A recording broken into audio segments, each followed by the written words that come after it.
Bueno, pues nada, entonces empezamos ya con la última parte del programa del curso, que es lo referente a la mesa redonda de prueba de uso. Bueno, pues como ya nos ha contado Lourdes, lo que es el trámite de prueba de uso se introdujo en la legislación española, tanto en la ley como en el reglamento de marcas, como consecuencia de la transposición de la Directiva 2436/2015, que supuso una armonización de la legislación de los Estados miembros en materia de marcas. La prueba de uso es fundamentalmente un trámite que es un medio de defensa que se le otorga al solicitante de la marca. El solicitante presenta su marca y frente a esa solicitud se presenta una oposición. Y él, como medio de defensa, puede pedir que ese oponente pruebe el uso de esa marca o de esas marcas con las que se ha opuesto. Por eso es un medio de defensa, porque lo que se pretende fundamentalmente es que con una marca que no está siendo usada en el mercado no se puede impedir el registro de otras marcas que se quieren solicitar, que se están solicitando, ¿no? Entonces, además, hay que tener en cuenta que es que nuestra legislación, la ley de marcas, la legislación de marcas, marcaria, siempre establece una contraprestación al monopolio que concede al titular, que es que tiene la obligación de usar la marca. Con eso lo que se pretende es que no haya monopolios injustificados en el mercado y por eso se concede ese medio de defensa al solicitante. En cuanto a cifras, para centrar lo que es el uso, bueno, la prueba de uso en el procedimiento, como todos sabéis, se empezó a usar, entró en vigor, digamos, el 1 de mayo de 2019, llevamos más de 2 años ya con la prueba de uso dentro del procedimiento de registro. Y de las 19.094 oposiciones que se han presentado desde esa fecha hasta la semana pasada, tengo la cifra hasta el 20 de julio de 2021, que se han presentado 19.094 oposiciones, pues se ha solicitado prueba de uso en 1.361 expedientes. Eso supone que del total de expedientes en los que se ha presentado oposición, pues en un 7,12%, no parece una cifra muy elevada, es en lo que se ha presentado esa solicitud de prueba de uso. De esos 1.361 expedientes en los que se ha pedido esa prueba de uso, yo creo que el dato que habría que destacar es que en 300, casi 350, en 342, que es un 25%, se ha desestimado totalmente la oposición presentada por el oponente porque no ha aprobado el uso de la marca. Entonces, bueno, pues por eso decimos que es un medio de defensa del solicitante, que es un medio eficaz y que lo que pretende salvaguardar sobre todo es esa necesidad de uso de las marcas. Y bueno, una vez que hemos centrado un poquito el tema, bueno, pues como ya tenemos cierta experiencia, vosotros como examinadores, jefes de servicio, jefes de área, los que os dedicáis al mundo de las marcas, ya tenéis cierta experiencia en lo que es la tramitación de la prueba de uso.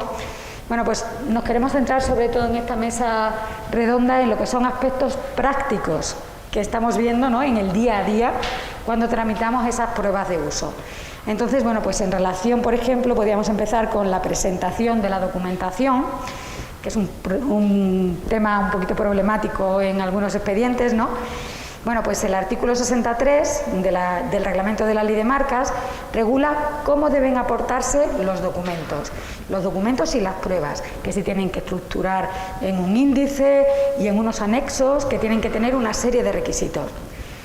Bueno, pues la primera pregunta que os quería plantear, vais contestando como vayáis queriendo. ¿Qué problemas habéis detectado que se producen con más frecuencia al presentar dicha documentación, la documentación de prueba de uso? Y a lo mejor si hay alguno que sea especialmente recurrente. No sé, por ejemplo, Patricia. Bueno, yo creo que eso, como decías tú, aquí hay examinadores y jefes de servicio que están acostumbrados a ver estas cuestiones y creo que uno de los mayores problemas de la prueba de uso es que todavía la parte que tiene que acreditar el uso no se ha acostumbrado a ordenar bien la documentación y a saber que no cuanto más documentación más va a acreditar, sino que en muchos casos generando una selección de prueba de uso ordenada y que pueda probar los distintos aspectos que se le exige la ley, puede solventar esta situación, y que en muchos casos el aporte de mucha documentación lo que hace es dificultar tanto el examen por parte de la oficina como la contestación por la otra parte. Entonces, en este sentido sí que hay cierto desorden, hay documentación que muchas veces está duplicada y que puede sobrar, y que desde luego hay que seguir transmitiendo un mensaje de que aquellos titulares de marcas que ya deberían de ir generando sus propias pruebas de uso, que vayan ordenando, que la presenten de manera adecuada y que adecúen el volumen, porque muchas veces con una prueba de uso bien clasificada y sin que tenga que ser excesivamente abundante, se pueden acreditar los extremos que se requieren. O sea, que es uno de los problemas fundamentales de ese análisis, digamos, esa abundancia y ese desorden muchas veces en la carga probatoria. Sí, vamos, yo coincido con Patricia, no creo que haya tampoco una parte del reglamento, de los requisitos, de la aportación de documentación del reglamento que se descuide más o menos. Yo creo que realmente lo que tenemos es gente que conoce la norma y se adecua a ella, o gente que la desconoce y por tanto presenta como quiere. El que la conoce normalmente lo hace bien, pero sí que es verdad que tenemos un problema más de ordenar según las disposiciones, que yo creo son bastante autoexplicativas y sí que las siguen bastante bien, de creer que por aportar más vamos a conseguir probar un uso más efectivo para más productos o lo que sea, cuando realmente luego somos y tenemos que ser muy quirúrgicos, ¿no?, a la hora de decir si se ha probado o no y para qué. Y de hecho yo creo que hay una compañera aquí que se enfrentó a una prueba de uso que eran 14.000, 15.000, bueno, miles de facturas, cuando realmente es que con aportar 2, 3 de cada año ya tenemos ese año por probado. Obviamente pedimos muestras, no todo, yo creo que nos aportaron todo el volumen, todo el libro de facturas que tenían lo aportaron, y eso realmente no aporta más a lo subjetivo. ¿No? Que no es cuestión de volumen, ¿no? No, es cuestión de una prueba bien estructurada, bien pensada, que pruebe todos los indicadores que se tienen que probar, pero no tanto volumen de papel, ¿no? Sí, bueno, a nosotros pasó igual un expediente, recordarás tú, de uno que eran 19.000 y pico. Sí. Folios. Que se colapsó, además. Se colapsó el sistema. Lo que pasa que nosotros también, una de las cosas que se nos plantea en cuestión de forma es que en teoría te ponen un índice, pero a lo mejor luego lo que es el contenido de ese índice no se corresponde, no es útil. O sea, te pone el término un índice, pero no se corresponde. Y luego otro problema, pero que no es del 63, pero que sí nos ha dado problemas, es la cuestión de los idiomas. Cuando te vienen otros idiomas, entonces dices, pero si tú realmente quieres que yo le dé un valor, nosotros no lo tienes que traducir. Además te lo dice, por lo menos las partes sustanciales. Pero si no, ¿para qué me la aportas? Claro. No, porque es que nosotros, o sea, hay una obligación de presentarnos la documentación en español, en castellano. O sea, no tienen que traducir por lo menos las partes en las que quieran ellos probar ese uso. No pueden presentarlo en otro idioma, claro. Entonces eso también nos ha dado problema, pero tampoco entendemos realmente el por qué.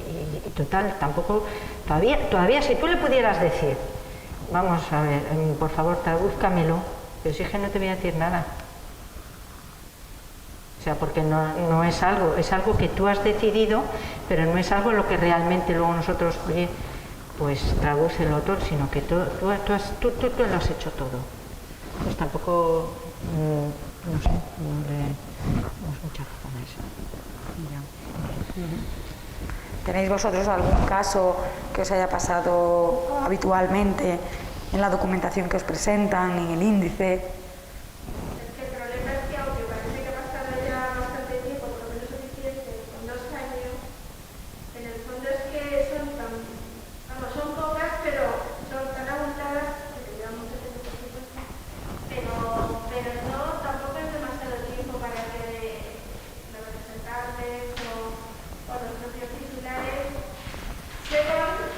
¿Cómo hacer? Cómo tienen que hacerlo, aunque sepan la ley, aunque sepan cómo hay que hacerlo, pero que sepan enviar lo sustancial, lo que tiene importancia para que se pueda valorar. 2 años Yo hablaba ayer con Virginia, que decía, es que cuando empiezas a realizar la prueba de uso, Virginia, que es la presidenta de Sala de WIPO que nos acompañó, decía, cuando empiezas a tramitar pruebas de uso, la primera fase, la primera época, se trata también de realizar una labor como de educar. Primero, que se tienen que acostumbrar a guardar pruebas de toda documentación que pueda aprobar si lo necesitan, para que pueda aprobar el uso. Y además hay que, pues claro, ellos a lo mejor lo hacen como consideran que lo están haciendo bien, pero tienen que aprender, también es un rodaje. Luego lleva todo como muchísimo más suelto porque ellos vayan sabiendo qué es lo que está bien presentado y qué es lo que no. Hay veces que piensan que lo están haciendo bien, que no lo hacen pero bueno, cuando presentan 15.000 facturas ya te suena un poquito, un poco raro, sí que es verdad. Pues nada, entonces si queréis seguimos hablando también de los requisitos. El tema de la prueba de uso supone que se deben probar una serie de requisitos de fondo, necesariamente, que vienen establecidos en la ley. Y concretamente os quería preguntar sobre el requisito de la naturaleza del uso.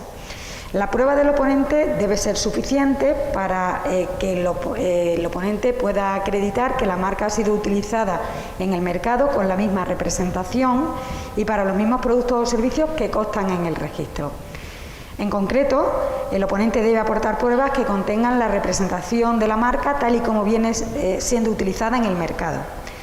Se os presentan muchos casos en los que la marca está siendo usada de una manera diferente a como está verdaderamente registrada, y hasta qué punto eso puede afectar a esa prueba del uso. A nosotros sí que lo que solemos ver es precisamente que la marca no se usa exactamente de la manera idéntica a la que está representada en el registro, pero yo creo que también es normal, porque estamos hablando de marcas que llevan registradas más de 5 años, y 5 años es un periodo más que suficiente para que una marca evolucione, se adapte incluso al mismo tipo de producto, ¿no? No vas a poder aplicar con marcas que están usándose para muchos productos, no se va a usar de la misma manera o en el mismo formato, va a haber pequeños cambios de un producto a otro. Entonces sí que nos encontramos que en la mayoría de los casos no hay una identidad absoluta entre lo que es el signo registrado y el signo que se nos está probando que está siendo usado. Lo bueno es que para eso precisamente tenemos la flexibilidad del artículo 39, ¿no? y la permisividad que existe respecto de usos que no alteren el carácter distintivo de la marca conforme está registrado, y está, yo creo que precisamente previsto para esto, para tener cintura a la hora de poder usarla y que tampoco estés perdiendo un derecho cuando realmente la distintividad o lo que se aprecia como indicación de origen de esa misma marca sigue estando en los mismos elementos, ¿no? Aunque hayas añadido, suprimido, cambiado un color. Pero sí, la mayoría de veces, o por lo menos en nuestro caso, se suele hacer ese análisis de si el uso altera o no el carácter distintivo, porque rara vez es aquella en la que encontramos una identidad plena. Sí, en este apunte yo creo que nos pueden ayudar mucho los jefes de servicio, porque al final, claro, ellos ven muchas más pruebas a lo mejor de las que vemos nosotros. A mí de las consultas que me hacían sí era un tema recurrente, el tema naturaleza, pero no sabría decirte en porcentaje de todas las que aprueban si es uno de los requisitos que más suele llamar la atención en el estudio. No sé si alguno de vosotros quiere intervenir contando un poco vuestra experiencia. Es decir, este requisito de la naturaleza en cuanto al uso de la marca es algo recurrente, que veáis que ese uso es tan distinto.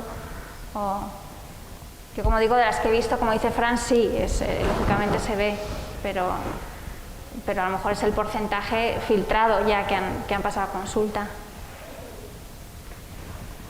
Hombre, yo creo que es normal lo que dice Fran, que siempre haya variaciones. Claro. Simplemente por la mera actualización un poco del signo, un poco.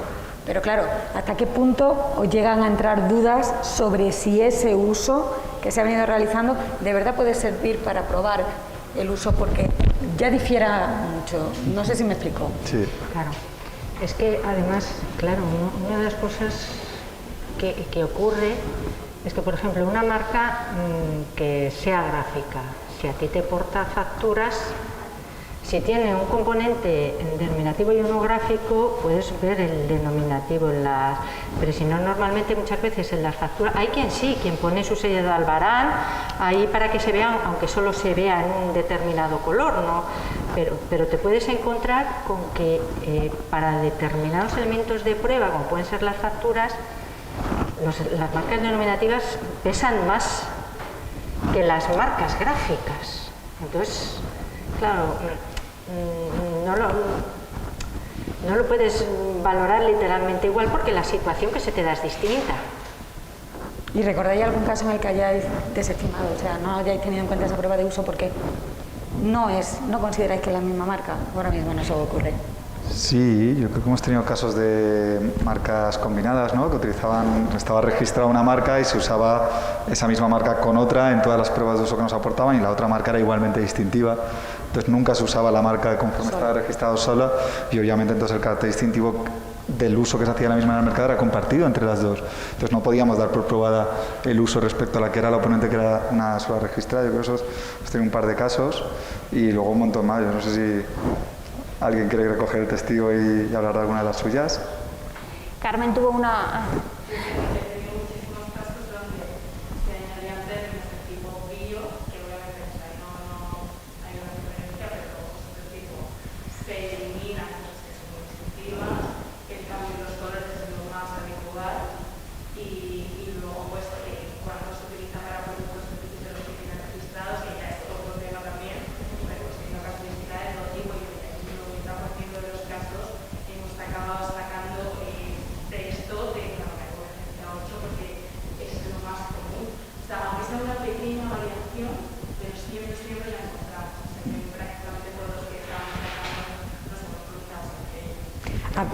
Habitualmente consultáis el CP8 en estos supuestos para que os dé un poco de luz a la hora de decidir si se considera aprobado o si no admitís esa prueba como prueba de uso. Sí, ¿no? ¿Y las partes os lo alegan? ¿Estáis viendo en los escritos de las partes que el propio solicitante os alega hacer remisión al CP8? ¿O lo utilizan como argumentación o para darle un poquito de valor a esas tal? ¿O sois más vosotros de oficio? ¿Habéis visto alguien que lo alegue como apoyo a...?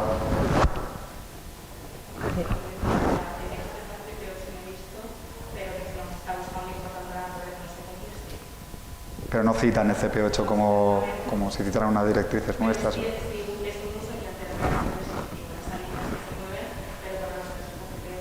Ajá. Vale. Carmen tuvo un caso muy interesante, era de Unplugged, ¿verdad, Carmen? Unplugged, y luego lo estaban usando con MTV.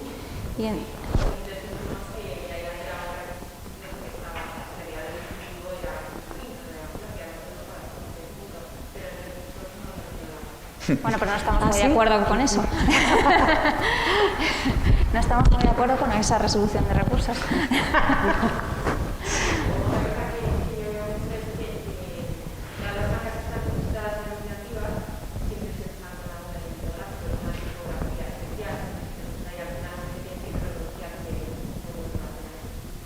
Y en esos casos, ¿consideráis probada la marca? Sí, porque el elemento denominativo lo estamos usando, aunque vaya acompañado de gráfico. Entiendo que hoy en día no es difícil, ¿no?, hacer aportaciones de prueba de uso.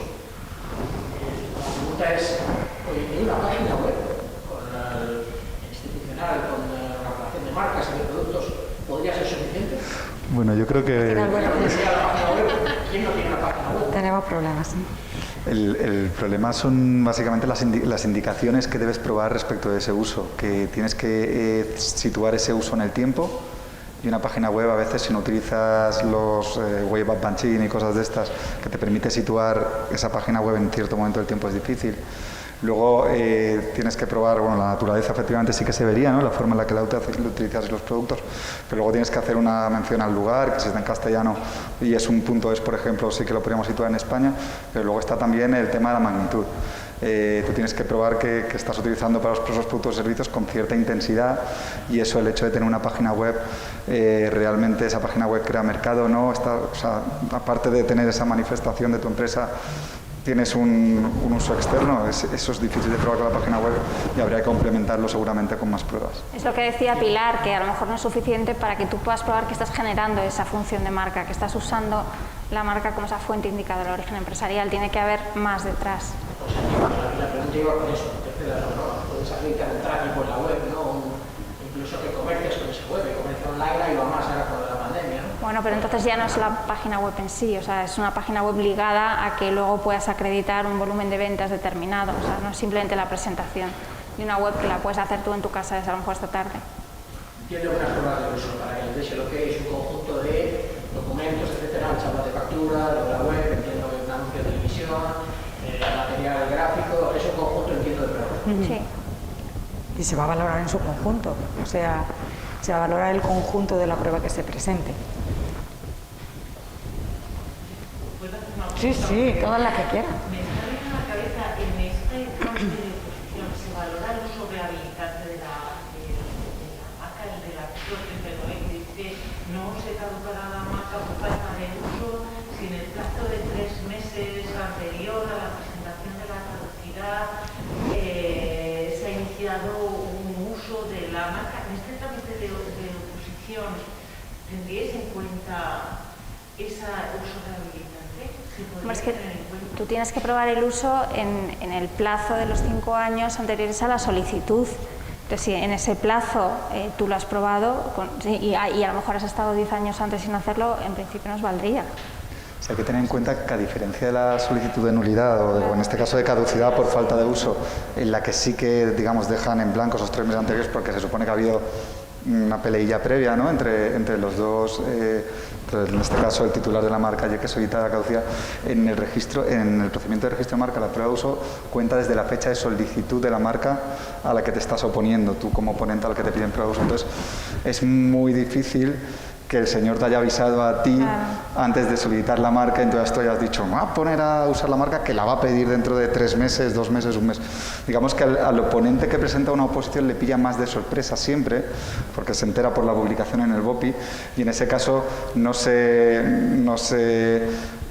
digamos, blanquean esos 3 meses previos, porque realmente él, hasta que no se publica en el BOPI, probablemente no ha pensado en oponerse.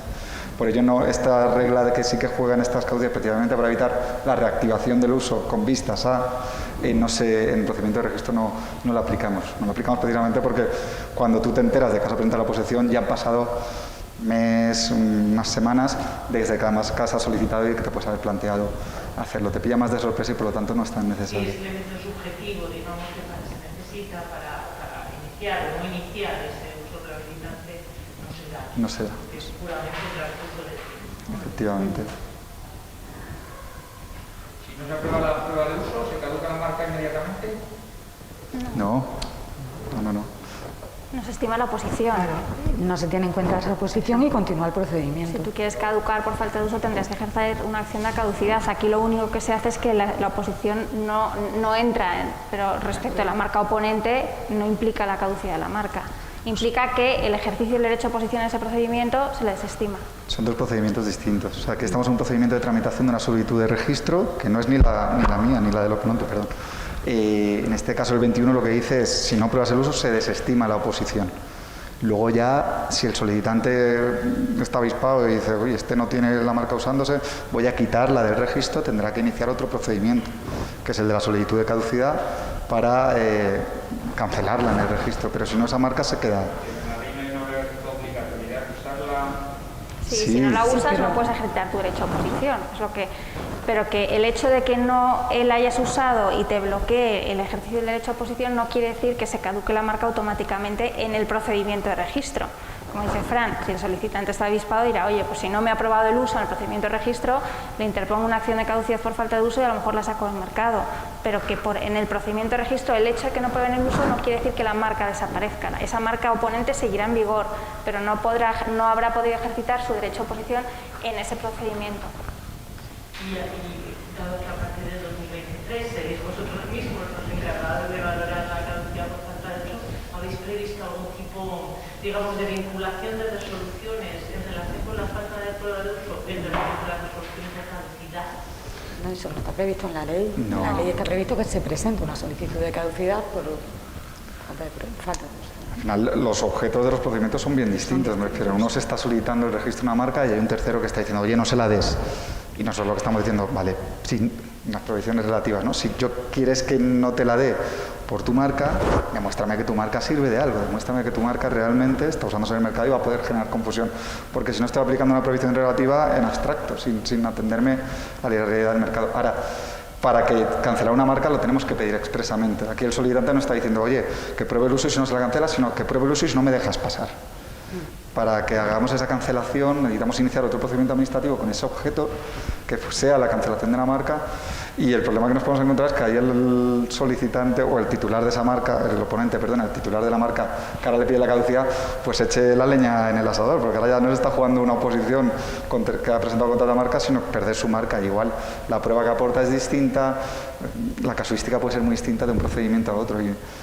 Pero bueno, sí que es buena señal, ¿no?, para atacar si vemos que queremos cargarnos esa marca. Uno, probablemente no tenga prueba para el otro, pero bueno, nunca no están vinculados. Pero no están vinculados y a lo mejor es posible que se dé el caso que no te lo haya probado en el procedimiento de registro. O que se le haya pasado el plazo, no tuviera la prueba cosa preparada y deja pasar la oposición, pero luego puede acreditar más que sobra una acción de caducidad por falta de uso.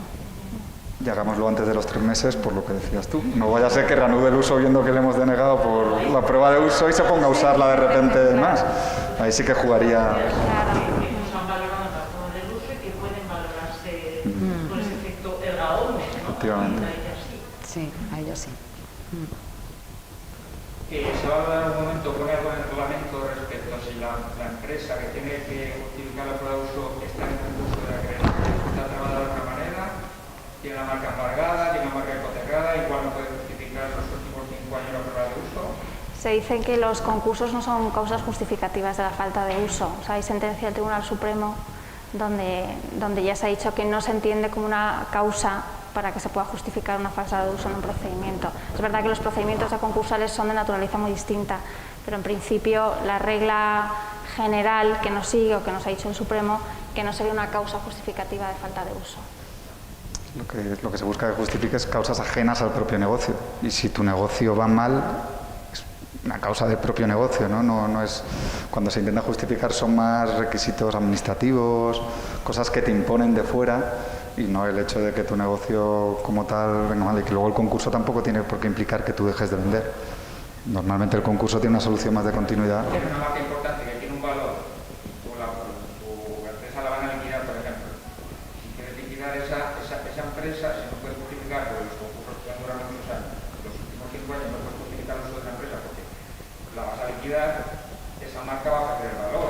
Y el que tiene que, el administrador concursal que tiene que ir a esa marca, va a perder valor de esa marca, porque si hay otra marca no han podido justificar que la has usado los últimos 5 años, la otra la ha registrado y entonces ya no se ha perdido valor.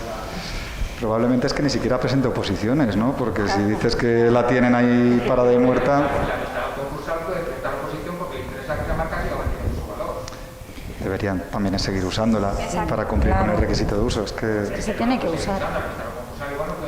Bueno, hay muchas, a ver, es lo que decíamos, las situaciones concursales son muy diversas. Hay empresas que llegan a concurso y que llevan 5 años sin haber hecho ningún tipo de actividad en el mercado, con lo cual efectivamente ni a nosotros nos interesa justificar esa falta de uso porque estamos justificando que existen marcas muertas en el registro. Entonces, que las situaciones concursales son muy diferentes y habría que ver en qué concurso concreto y qué peculiaridades podrían llegar a justificar o no, pero en principio la jurisprudencia del Supremo nos dice que la situación concursal no es justificativa de falta de uso, como dice Fran, porque se está previendo que esas causas justificativas sean externas, sean tipo de impedimentos administrativos por comercialización, por limitaciones de algún tipo que haya tenido el producto concreto, pero en principio el concurso de acreedores en sí mismo, teniendo en cuenta la gama y la naturaleza tan amplia que está dentro de los concursos, no se justificaría. Porque sería una norma general que implicaría que se pudieran justificar. Hay muchísimas empresas en concurso y hay empresas que llegan a concurso o hay empresas que ni siquiera llegan nunca a concurso. Hay empresas que llegan a concurso y luego se llegan a salvar y efectivamente se puede acreditar de otra manera. Pero a día de hoy la pregunta es que no implica de manera directa que el concurso de acreedores justifique una falta de uso. Tampoco, es que esté embargada no quiere decir que no pueda seguir usándola. De hecho, deberías seguir usándola porque si no estás descontando valor del bien embargado. O sea, la lógica. Igual no le interesa al que la tiene embargada, no le interesa, pero al ejecutor del embargo, al que le favorece el embargo, sí que le interesa porque la ha embargado precisamente con un valor y va a perder ese valor el beneficiario del embargo. el Supremo ya pronunció que ni embargos, ni hipotecas, ni que el hecho de que tenga un procedimiento de oposición con otro, o que me hayan pedido la nulidad de la marca, me refiero, el hecho de que la marca sea un bien litigioso o incluso que esté embargado, no quita que yo tenga que seguir usándolo. Y igual a ti no te interesa seguir usándolo. Pues si no te interesa. Pues entonces. El embargo va a perder eso que ha embargado. Si a él le interesaba que esa marca tuviese un valor, pues el embargado tiene una deuda y el otro, al propietario de la marca, le interesa justificarlo, el beneficiario del embargo va a perder el valor de esa marca, de ese bien que le debe la otra, el otro, la deuda. estamos hablando también de un suicidio, o sea, dejo de vender, dejo de ganar dinero, me refiero, o sea, es un poco como rebuscado, ¿no? O sea, yo no quiero seguir usando una marca con un producto y de hecho si ya no se está usando, el que embarga no va a embargar esa marca que no, que ve que no tiene uso. Al final hay que corresponder un poco el embargo si se hace sobre algo que tiene valor o no, y luego que no pierda valor va a ser independiente de la voluntad del que embarga. O sea, al final el titular de la marca va a poder hacer con ella lo que quiera siempre, o sea, no... Porque embarga pues la tesorería de eso asociado, por ejemplo, y eso va a perder el... Sí, pero si no la usa es porque él no quiere, o sea, el titular quiere dejar de usarla. Pues eso precisamente es una causa de caducidad por falta de uso. Al titular no le interesa, seguramente. Bueno, pero ya podrá dirigirse el que ha practicado el embargo, el que ha solicitado el embargo, podrá dirigirse contra ese titular que está haciendo que ese bien pierda valor, ¿entiende? A través de otras acciones que no sean... No me interesa, total, si no me interesa utilizar la marca, si tiene el valor, no me interesa utilizar el valor, No, pues es la tesorería social o la hacienda. Si esa marca tiene valor. En principio, marcas embargadas hay muchísimas que se siguen utilizando sin ningún problema. Es un bien que tiene un embargo y no más, es una carga que no impide para nada su uso y en principio no hay ningún problema normalmente no hay ningún problema en que haya un embargo, ¿eh? Se siguen usando, hay muchas marcas embargadas. Ya, no, pues el problema yo lo veo en que pierda el valor porque otra marca se le conceda porque tú no puedes justificar en esos 5 años la prueba. Bueno, pues que no se puede tampoco tener todos los parámetros definidos, y lo cierto es que existe esa obligación de uso, que son situaciones en las que el titular puede seguir usando y que incluso en situaciones de concursos muchas veces la empresa lo que hace es reorganizarse, o sea que es que la propia empresa puede que no acabe en una liquidación societaria, sino que lo que acabe es generando una reestructuración interna, entonces se puede volver a seguir usando la marca. Por eso, que habrá un caso específico donde el titular, bueno, pues puede llegar a verlo. La liquidación y no le interesa usarla, pues el administrador concursal le interesa que siga teniendo el valor. Bueno, pues es un problema del administrador concursal que tendrá que gestionar el activo de la empresa, la más activa. Pero no es un problema de registrar. No puede estar fabricando el concursal, bueno, pues, acciones administrativas, pero no fabricando leche. Bueno, pero el administrador concursal está, en algunos casos puede seguir, él mismo no, pero puede, según el tipo de concurso que haya, que se genere cierta actividad en la empresa. Sí, la finalidad de ese concurso no es una liquidación, o sea, que es que son situaciones... Sí, va a liquidación, además yo creo que sí va a liquidación. Bueno, pero por eso, como no son circunstancias, es lo que estamos diciendo, es que lo que tenemos del Supremo es que en principio nos ha dicho que estas causas no justifican la falta de uso, que si bien las naturalezas de los procedimientos concursales son muy específicas, que puede llegar mañana el Supremo a decir en esta situación concursal aquí sí se ha justificado la falta de uso, podría llegar a pasar, pero que a día de hoy la norma que tenemos es esa valoración de que no.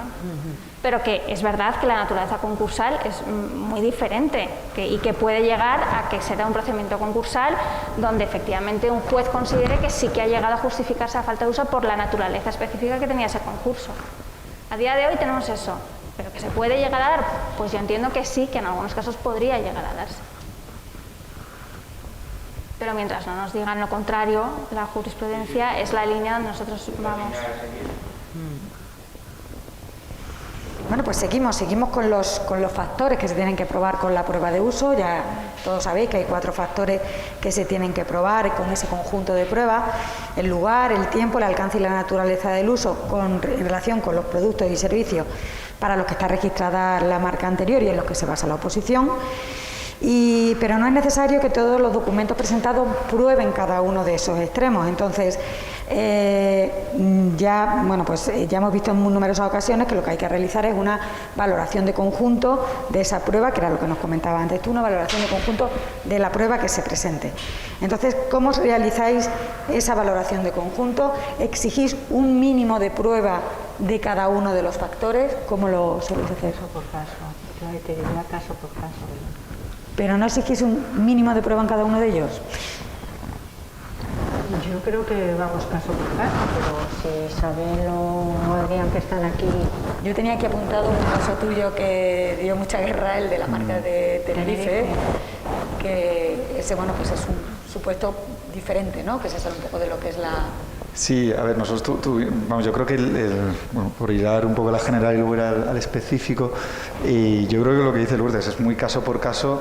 Lo que sí que es importante es que tengamos todas las indicaciones en un conjunto, pero me refiero a que no nos falte o las indicaciones de lugar o las indicaciones de tiempo, porque si no tenemos en ninguno de los documentos ninguna indicación de este tipo, no sabemos cuándo se ha usado como nos dicen que se está usando, ni dónde se ha usado como se dice que se está usando, y en esos casos pues es que no podemos dar por probado el uso efectivo en España o en la Unión Europea en el periodo de referencia. Entonces no hay un mínimo, de hecho creo que la jurisprudencia ya ha dicho que no hay un listón mínimo de facturación, de pruebas relativas a esas indicaciones, pero habrá que modularla en función del producto o servicio a que nos estemos enfrentando y si es de gran consumo o más específico. Y luego en relación al caso este que comentabas, sí que tuvimos un caso en el área en el que era una marca de la Unión Europea y para servicios de construcción, y aportaba bastante prueba. La verdad es que era una prueba bastante buena, pero es verdad que en cuanto al lugar, siendo una marca de la Unión Europea, lo cierto es que se localizaba el lugar en las Islas Canarias, concretamente en Tenerife, no sé si en alguna isla más, pero vamos, un uso muy localizado. De hecho, tenemos aquí a la examinadora que tramitó el expediente. Y en este caso es uno en el que...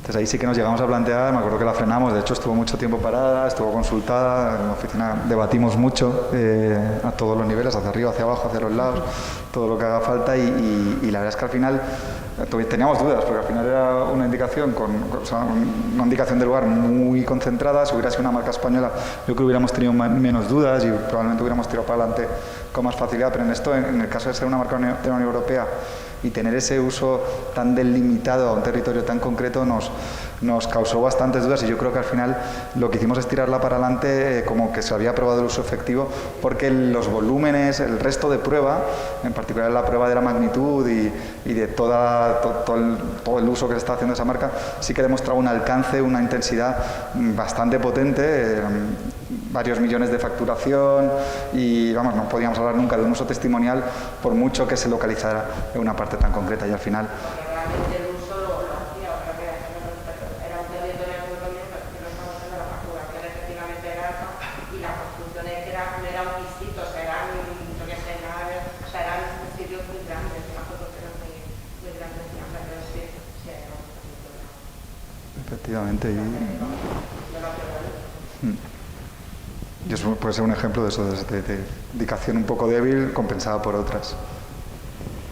Estoy entendiendo que desde 2019 en España se pide prueba de uso en caso de posible oposición litigio. En algún país tercero nosotros nos piden prueba de uso a la hora de renovar la marca. ¿Se tiene algo pensado también en España o en la Unión Europea con esto? Porque en la Unión Europea va funcionando con marca comunitaria, no se ha pedido nada hace muchos años. No. Ese tercero sí nos exige en algún caso, Australia, Estados Unidos nos piden prueba de uso. Sí, pero es la declaración de uso, ¿no? Esta de cuando tienes que renovar. Sí, aquí se pedía antes una declaración de uso, pero ya tampoco se pide, o sea, se renueva y no se pide esa declaración de uso. Cuando hay conflicto.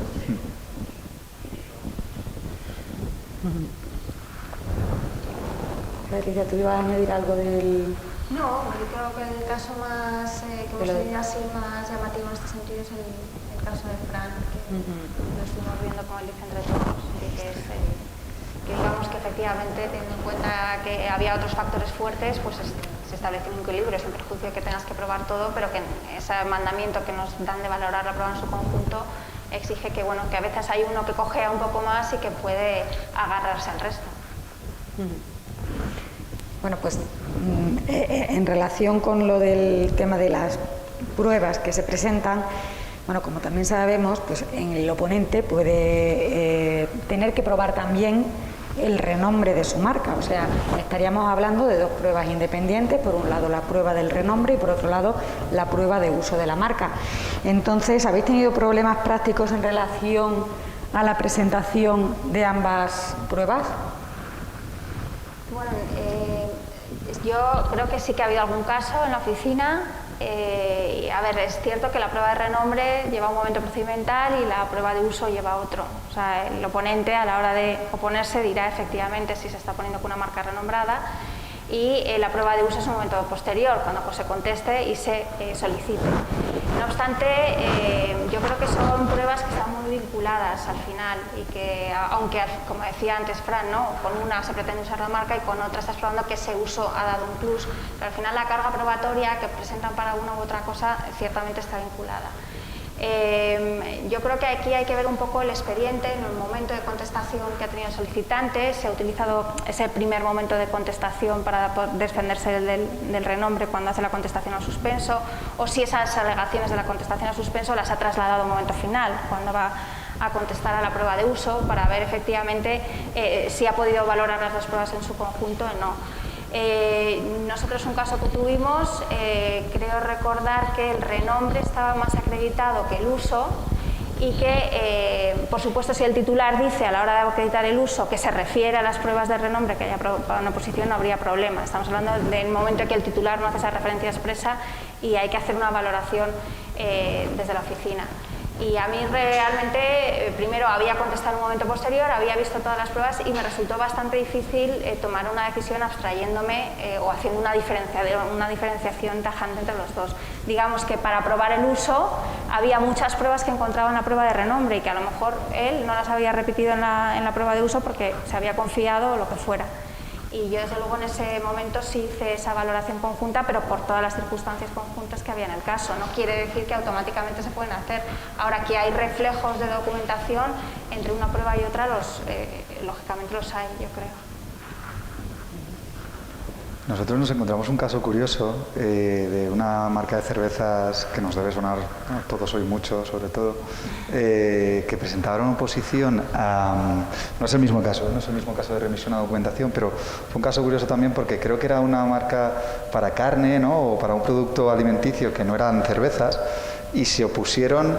Esta marca de cervezas tan famosa tenía la marca X registrada no solo para cervezas, sino para otros productos, que obviamente no usaba, pero tenía una marca más amplia en la clase 32 para cervezas, pero también 30, 31, etcétera, 29, y se opusieron con la 29. En lugar de... tenía la marca registrada para todo eso, pero se opuso solo con la 29, porque era la que coincidía aplicativamente y en cuanto a dominación también con la marca a la que se estaba oponiendo. Entonces dice, pues dejo la 32 a un lado, que es mi marca, mi producto estrella, pero me voy con la 29. ¿Qué pasa?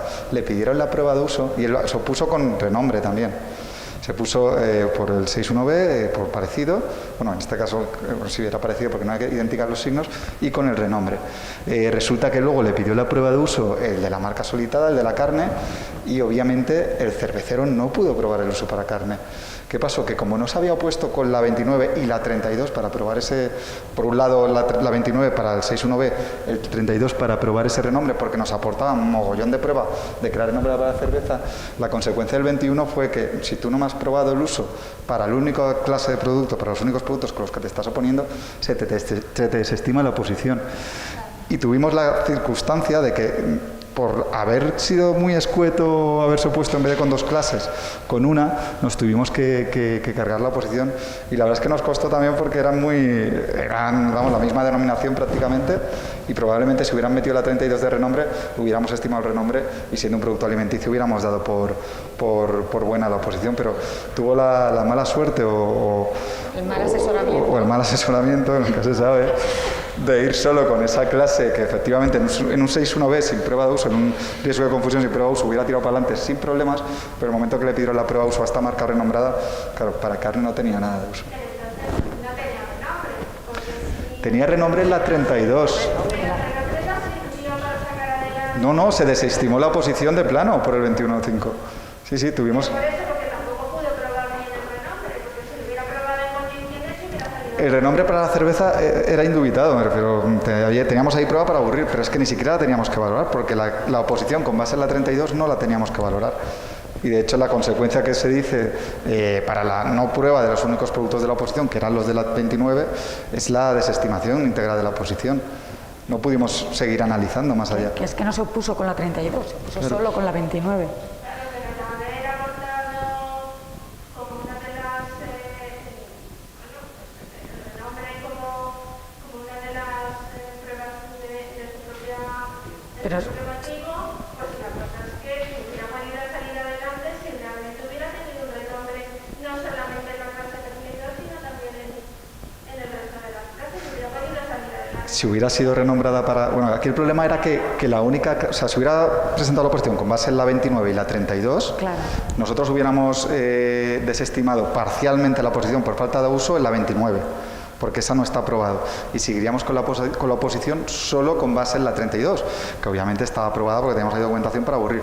Y además, podríamos haberle estimado la oposición por el renombre, por entender que se podía aprovechar o tener una ventaja desleal o menoscabar el carácter distintivo de esta marca en un sector tan relacionado como es la cerveza y las carnes o la comida en general.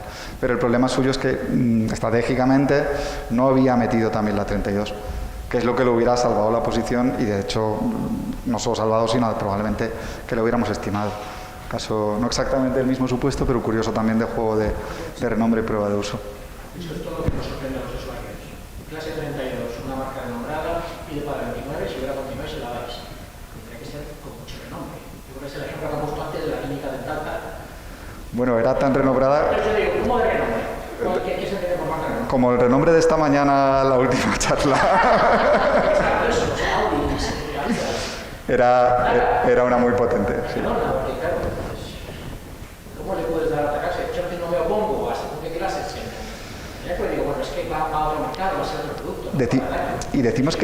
Decimos que nos da igual la clase, pero luego las clases siempre se tienen en cuenta a nivel de valorar esa conexión, ¿no? Y al final, si estamos hablando de bebida y comida, la relación es muy estrecha. Si me estuvieras hablando de motores de coche y cerveza, pues igual, aunque fueras muy renombrada, pues me lo pensaba.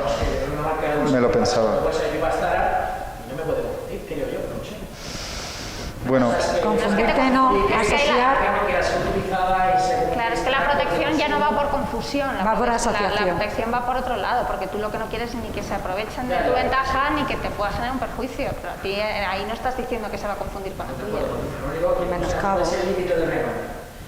Que os suene a vosotros.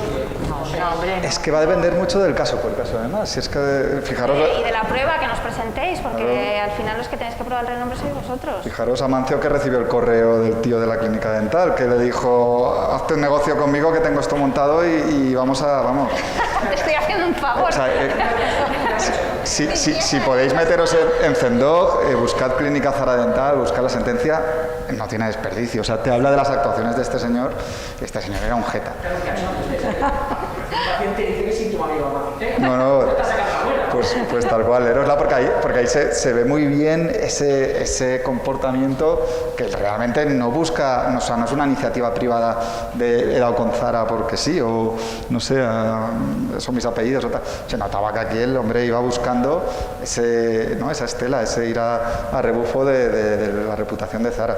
Y estas cosas suelen ayudar mucho cuando nos presentáis prueba en este sentido, por mucho que estén alejados los productos y servicios. Si se ve al final son cosas muy subjetivas, ¿no? Aprovechamiento desleal, es una actitud como muy de mala fe, entre comillas, lo digo pequeñito porque es más específico, pero es algo que se puede probar y que puede haber indicios que nos lleven a ello. Entonces, no solo es ver productos, servicios, y tal, sino también hay ese plus de prueba que puede ayudar mucho a que te vayas a renombre o que digas que no es para tanto, ¿no? Tengo una duda, es que he aprendido mucho en la práctica, esto es súper interesante. En este caso que comentáis, esa marca de cerveza, imaginaos que solo está registrada para la 32, ¿vale? El nuevo solicitante la quiere registrar para la 29. Y la marca renombrada, titular de la cerveza, se opone, ¿vale? Y el solicitante pide prueba de uso, ¿vale? O sea, es el mismo caso, pero aquí no estaba registrada para la 29 la marca renombrada. En esa prueba de uso, ahí sí valoraríais que a pesar de que no está usada porque no está registrada para la 29, está registrada para la 32, es marca renombrada y por lo tanto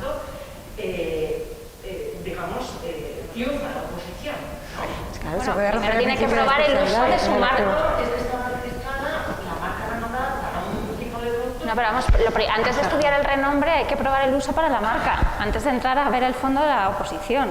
Pruébame el uso, y si me has probado el uso para tu clase, si no me lo pruebas, es que yo ya no voy a entrar a estudiar el renombre, ¿no? Si tú ya me has probado el uso para tu clase, ya empiezo a estudiar el renombre. En este caso, la marca que se trataba de solicitar o de inscribir nueva era para la marca para la clase 29. La marca renombrada está registrada para la clase 32. Sí. El solicitante pide prueba de uso.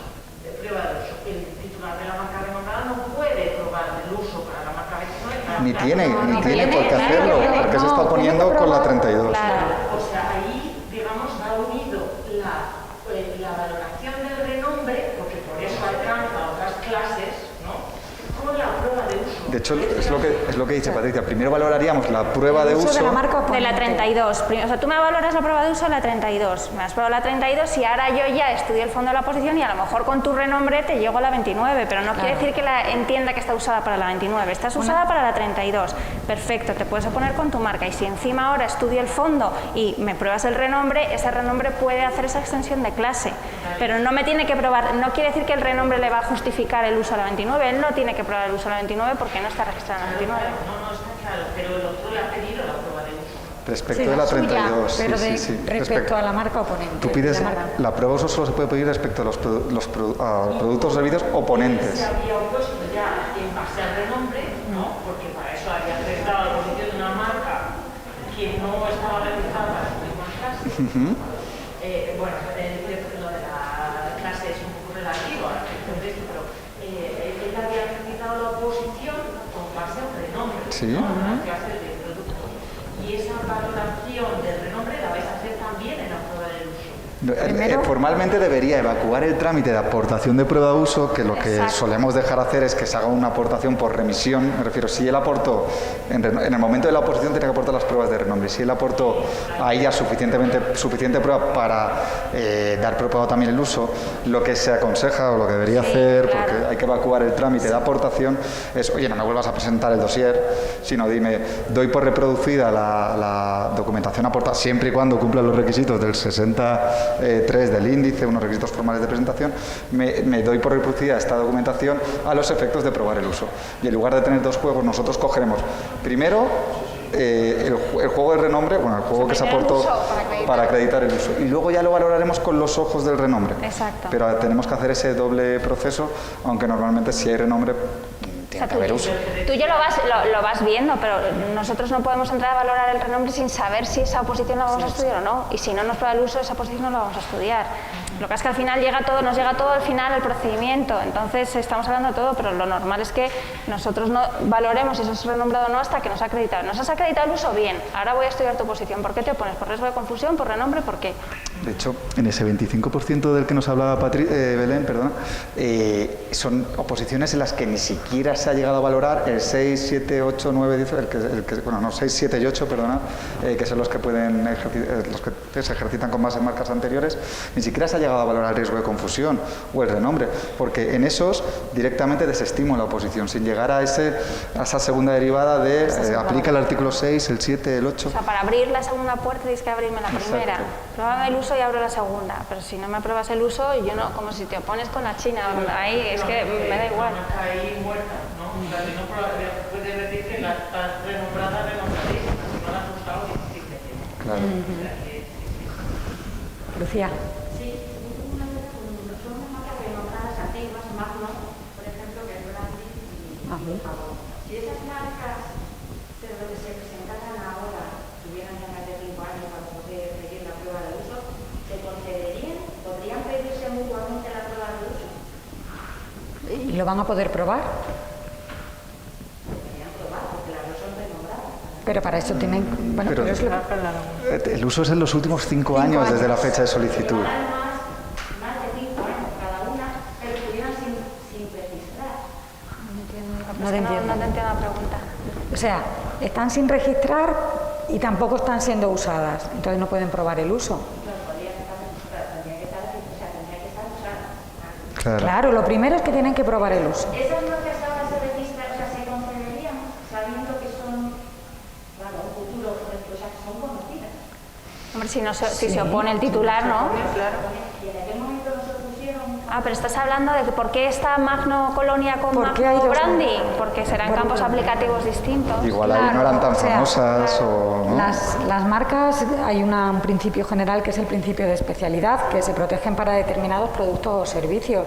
Entonces, si los productos o servicios que se solicita por la segunda marca, digamos, no coinciden con los de la primera y esa marca primera no es además una marca renombrada y no se opone, pues por el ámbito aplicativo tan diferente, esa segunda marca se va a conceder por el principio de especialidad. Pero es que tampoco el renombre implica que vayas a bloquear todo el nomenclátor internacional. Primero te tienes que oponer. Lo primero es que te tienes que poner. Nosotros de oficio no vamos a examinar si una marca es incompatible con otra. El primer requisito es la oposición. Y además luego el renombre tiene grados. O sea, porque tú digas que una marca es renombrada no significa que eso te bloquee todo el nomenclátor internacional. Hay que valorar hasta qué punto se puede estirar ese principio de especialidad, puede impedir el registro en otras clases más cercanas o más lejanas aplicativamente. Hay que valorarlo en cada caso concreto. Aquí se reconocieron en la ley de 2001 y la de 2006 no existía como tal, ¿no?, las marcas renombradas, con lo cual difícilmente ahí se podía hacer oposición. Sí, bueno, y antes además teníamos como la doble valoración, la marca notoria y la marca renombrada, que eso ya ha desaparecido, pero existía ese doble grado y la notoria, igual que su ámbito de protección era más amplio, pero tampoco suponía una ruptura del principio de especialidad, a lo mejor una intensidad o un alcance como el que puede tener una marca renombrada, que es diferente. Ahora es diferente, solamente existe el renombre, pero ese renombre tiene como diferentes, digamos, grados. Entonces no es lo mismo y eso depende de la prueba hasta qué punto se puede romper el principio de especialidad o no. Afectará a productos o servicios cuanto más diferentes de los de la marca renombrada, pero eso depende de la prueba del renombre. ¿Valoraríais como una marca renombrada, una marca que perteneciera al foro de marcas renombradas? ¿O entendéis que eso es una división un poco privada y un proyecto? Es una prueba más. Bueno, es una prueba más. Las pruebas que nos presentan de renombre, por ejemplo, de todo ese tipo de asociaciones como Andema, el Foro de Marcas Renombradas, cámaras de comercio, son un elemento más de prueba a efecto de poder valorar ese renombre. Se tiene en cuenta como una prueba más. No son definitivas.